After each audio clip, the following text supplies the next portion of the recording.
Movie की शुरुआत में हमें एक लड़की दिखाई जाती है जिसका नाम नीडी था। अब वो एक पागल खाने में कैद थी। तभी नीडी के पास पागल खाने की नर्स आती है और उसको खाने के लिए पूछती है, लेकिन नीडी उसको लात मारकर गिरा देती है और उसके ऊपर स्पीड भी करती है। तभी वहाँ पर दो सिक्योरिटी गार्ड आते हैं और नीडी को उठाकर एक कोठरी में बंद कर देते हैं। नीडी को ये सब बहुत बुरा लगता है। अब यह नीडी कहती है कि मैं भी कभी बाकी लड़कियों की तरह ही नॉर्मल हुआ करती थी। इसके बाद कहानी नीडी के अतीत में जाती है, जहाँ पर हमें एक टाउन का बोर्ड दिखाया जाता है जिसका नाम था डेविल्स केटल्स। अब इस टाउन का नाम एक झरने की वजह से पड़ा था, क्योंकि इस झरने का पानी एक गड्ढे में जाता था और उस गड्ढे में जाने वाला पानी कहाँ जाता था ये किसी को नहीं पता। अब बहुत से साइंटिस्ट इस रहस्य के बारे में पता करने की कोशिश करते हैं, लेकिन कोई भी पता नहीं लगा पाता।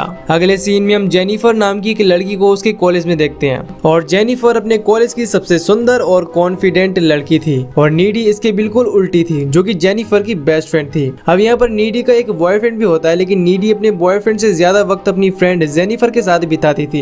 अब एक रात जेनिफर नीडी से नाइट पार्टी में जाने के लिए कहती है और नीडी इस पर हाँ कर देती है और चिप को एज अ बॉयफ्रेंड ये बात बिल्कुल भी अच्छी नहीं लगती। कुछ ही देर बाद दोनों क्लब में आ जाती हैं और क्लब के अंदर वो कुछ लोगों से मिलती है और तभी जेनिफर की मुलाकात एक लड़के से होती है जो एक क्लब में सिंगिंग करता था। इसका नाम निकोलाई था। जेनिफर उससे बात करने लगती है और उससे ड्रिंक के लिए पूछती है। निकोलाई उससे ड्रिंक के लिए हाँ कर देता है और जैसे ही जेनिफर ड्रिंक के लिए जाती कि तभी निकोलाई जेनिफर के बारे में कुछ बातें करता है जो कि नीडी सुन लेती है और नीडी को ये बातें बिल्कुल भी पसंद नहीं आती और वो ये सब जेनिफर को बताती है, लेकिन जेनिफर उसकी बातों पर बिल्कुल भी ध्यान नहीं देती और जेनिफर उसका बैंड परफॉर्मेंस देखने के लिए चली जाती है। अब परफॉर्मेंस शुरू होने के कुछ टाइम बाद ही क्लब में आग लग जाती है, जिससे भगदड़ मच जाती है और सभी लोग वहाँ पे भागने लगते हैं। नीडी और जेनिफर भी वॉशरूम की एक खिड़की तोड़कर वहाँ से बाहर निकल आते हैं और देखते हैं कि क्लब पूरी तरह से आग में झुलस रहा है और लोग चीख रहे हैं। इस घटना में बहुत से लोग मारे जाते हैं। यहाँ पर इन्हें निकोलाई मिलता है जो कि जेनिफर को अपने साथ चलने के लिए बोलता है, लेकिन नीडी इस सब के लिए जेनिफर से मना करती है, पर जेनिफर जाने के लिए हाँ कर देती है।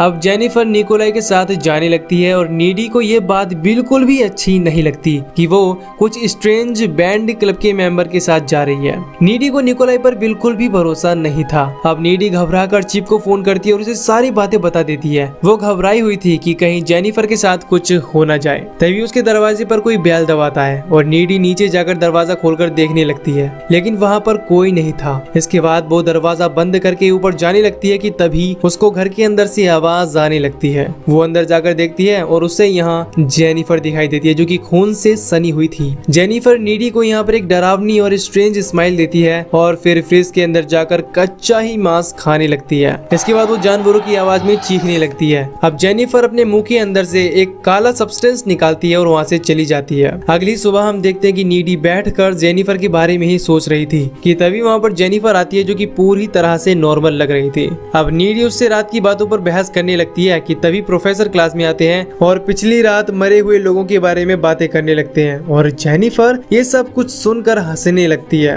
और नीडी को ये सब बहुत अजीब लगता है। नीडी जेनिफर की अजीब हरकतों के बारे में चिप को बताती है। तभी हम ये देखते हैं कि स्कूल की फुटबॉल टीम का कैप्टन जोनस ग्राउंड में खड़ा हुआ था जो कि अपने दोस्तों की मौत से बहुत ज्यादा दुखी था। तभी जेनिफर उसके पास आती है और अपनी बातों में फंसाकर उसको जंगल में ले जाती है और जंगल में जाकर जेनिफर जोनस के साथ इंटीमेट होने लगती है और जंगल के बहुत सारे जानवर आकर उनको देखने लगते हैं। जोनस को ये सब थोड़ा सा अजीब लग रहा था और तभी जेनिफर का मुंह किसी जानवर की तरह खुल जाता है और वो जोनस को मार डालती है। अब जोनस की चीख सुनकर प्रोफेसर वहाँ पर आती हैं और जोनस की लाश को देखकर डर जाती हैं। इसके बाद वो पुलिस को इन्फॉर्म करते हैं। अब रात के वक्त नीडी और जेनिफर फोन पर बातें कर रहे होती हैं और नीडी जेनिफर से कहती है कि मैं टाउन में हो रही इन चीजों से बहुत परेशान हूँ, लेकिन जेनिफर को इस सबसे कुछ भी फर्क नहीं पड़ता। यहाँ जेनिफर एक लाइटर जलाकर अपनी जीभ पर भी लगाती है, लेकिन जेनिफर को कुछ नहीं होता, जिससे हम समझ पाते हैं कि जेनिफर के साथ कुछ तो बुरा हुआ है। अगले दिन कॉलेज में सभी लोग जोनस को श्रद्धांजलि देते हैं। तभी क्लास में प्रोफेसर आकर ये बताते हैं कि लो शोल्डर बैंड का सॉन्ग इतना फेमस हो गया है कि स्टूडेंट्स उसे एंथम के तौर पर गाने लगे हैं और बैंड अपनी कमाई का 3% हिस्सा मरने वालों की फैमिली को देने वाला है। जिस पर नीडी ये बोलती है कि बाकी का 97% प्रॉफिट कहाँ जाएगा, वो भी उन्हें डोनेट कर देना चाहिए। अब क्लास के बाहर कॉलिन नाम का एक स्टूडेंट जेनिफर को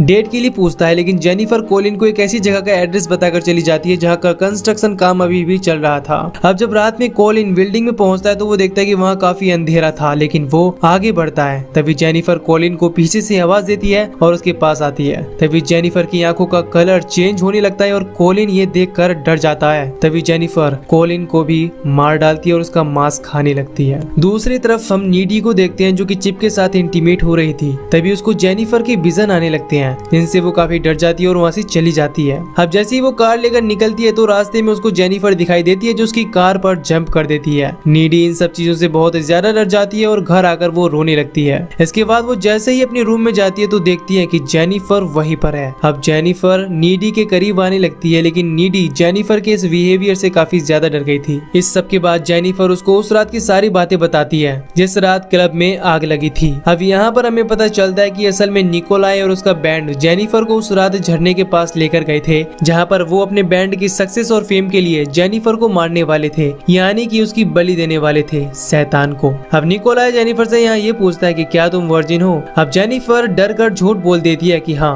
वो अभी वर्जिन है। इसके बाद निकोलाई जेनिफर को चाकू से स्टैब करके मार डालता है और अपना रिचुअल कंप्लीट कर देता है। पर जेनिफर के वर्जिन न होने की वजह से वो फिर से जिंदा हो जाती है और अब डेविल ने उसकी बॉडी पर कब्जा कर लिया था और उसके अंदर इविल पावर्स भी आ चुकी थी। अब असल में निकोलाई का ये रिचुअल पूरा तो हो गया था जिस वजह से कामयाबी और शोहरत इनके कदम चूमने वाली थी, लेकिन रिचुअल में सिर्फ एक ही गलती थी कि जेनिफर वर्जिन नहीं थी, इसीलिए उसके मरने के बजाय उसमें इविल पावर्स आ गई थी। और शुरुआत में जब जेनिफर नीडी के घर पर आई थी तो वो कच्चा मांस खा रही थी, लेकिन असल में जेनिफर नीडी को ही मारने के लिए आई थी। लेकिन नीडी को वो इसीलिए नहीं मारती क्योंकि वो जेनिफर की बेस्ट फ्रेंड थी और कच्चा मांस खाकर ही वो यहाँ से चली जाती है। अब ये सब बातें बताते हुए जेनिफर अपने हाथ पर एक कट लगाकर दिखाती है जो तुरंत हील हो जाता है और नीडी ये सब देखकर डर जाती है। इसके बाद नीडी जेनिफर को अपने घर से जाने के लिए बोल देती है। इसके बाद जेनिफर घर की विंडो से कूदकर वहाँ से चली जाती है। अब अगले दिन नीडी कॉलिन के फ्यूनरल में जाती है। इसके बाद नीडी जेनिफर के साथ जो हो रहा था उसका रहस्य जानने के लिए लाइब्रेरी जाती है। अब लाइब्रेरी के अंदर कुछ बुक्स को पढ़ने के बाद उसको ये पता चलता है कि उन सभी बैंड वालों ने जेनिफर को वर्जिन समझकर बलि दे दी, जिस वजह से वो फेमस तो हो गए पर जेनिफर के ऊपर डेविल ने कब्जा कर लिया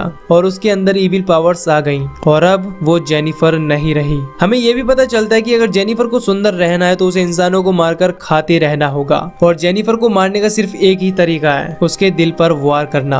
अब नीडी को चिप की चिंता होने लगती है कि कहीं चिप जेनिफर का शिकार न हो जाए। अब नीडी ये सब चीजें चिप को बताती है लेकिन चिप इन सब बातों पर यकीन नहीं करता और वहाँ से चला जाता है। अब सभी लोग स्कूल की डांस पार्टी के लिए तैयार हो रहे थे। अब नीडी फंक्शन में पहुंचकर चिप का इंतजार करने लगती है और चिप पैदल पैदल डांस पार्टी के लिए जा रहा था, लेकिन तभी जेनिफर उसको रास्ते में रोक लेती है और नीडी के बारे में उसे बहुत गलत बातें बताने लगती है। वो ये कहती है कि नीडी तुम्हें चीट कर रही है। इन्हीं बातों में जेनिफर चिप को सीड्यूस करने लगती है और उसे लेकर एक अबैंडन्ड जगह आ जाती है। दूसरी तरफ नीडी को एहसास होता है कि जेनिफर शायद चिप को नुकसान पहुंचाने वाली है, इसीलिए परेशान होकर वो चिप को ढूंढने के लिए निकल जाती है क्योंकि वो अभी तक डांस पार्टी के लिए नहीं पहुंचा था। इधर जेनिफर चिप को बहकाती है पर चिप को ये सब अच्छा नहीं लग रहा था क्योंकि वो नीडी से बहुत प्यार करता था। अब जेनिफर चिप को पानी में गिराकर मारने लगती है। तभी वहाँ पर नीडी पहुंच जाती है। इसके बाद जेनिफर उन दोनों पर अटैक कर देती है जिससे चिप की वहीं पर मौत हो जाती है। इसके बाद जेनिफर वहाँ से भाग जाती है।